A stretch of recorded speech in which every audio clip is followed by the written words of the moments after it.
kasi yan hulmahin. Tapos patutuyuin pa. And syempre minsan may iba rin kaming order. So gusto namin mabigyan talaga ng oras yung cake na gagawin namin para sa inyo. Kaya talaga medyo matagal yung pag-order niyan and medyo may kamahalan nga rin. Pero super worth it naman pag nakita nyo yung cake na para sa anak nyo, 'di ba? Kasi ginawa talaga yun para lang sa kanila. Para ma-feel nila na special talaga sila sa araw ng birthday nila. So ito nga palang mga nilalagay ko dito sa cake natin ay very colorful. Pero yung on a daintier side lang, yung medyo light lang. Ito nga lang yung butterfly yung medyo dark shade. Pero hindi rin naman kasi may white specks din naman siya. Hindi siya totally violet or purple.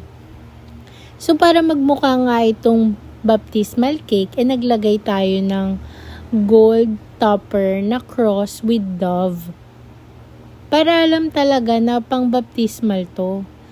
And itong board nga ay kinoveran ko ng white fondant para dito ko i-emboss yung pangalan ng celebrant. Nagkamali pa nga ako kasi dapat Camila Erin to. Pero yung nalagay ko, Camille Erin. So nag-backread na lang ako nung natapos ko na. And dun ko nalaman na nagkamali nga talaga ako. Siyempre binago ko rin naman yan. Sinend ko pa nga kay client etong picture na may Camille Erin kasi tapos na ako mag-pictorial noon. Tapos sabi niya, baka daw nalito ako sa pangalan nila ng baby niya. And yun nga talaga yung nangyari, nalito talaga ako. Kasi name kasi ng mommy is Camille and yung name naman ni baby is Camila. Pero syempre, kailangan kong baguhin yun kahit tapos na talaga ako sa lahat-lahat. Anong oras na nga ako nito pero binago ko pa rin. Di naman kasi tayo pwedeng magpasa ng mali, 'di ba? Kasi binayaran nila to. And thankful din ako sa client kasi wala naman silang angal sa lahat-lahat na ginawa kong pagde-design dito sa cake ng baby.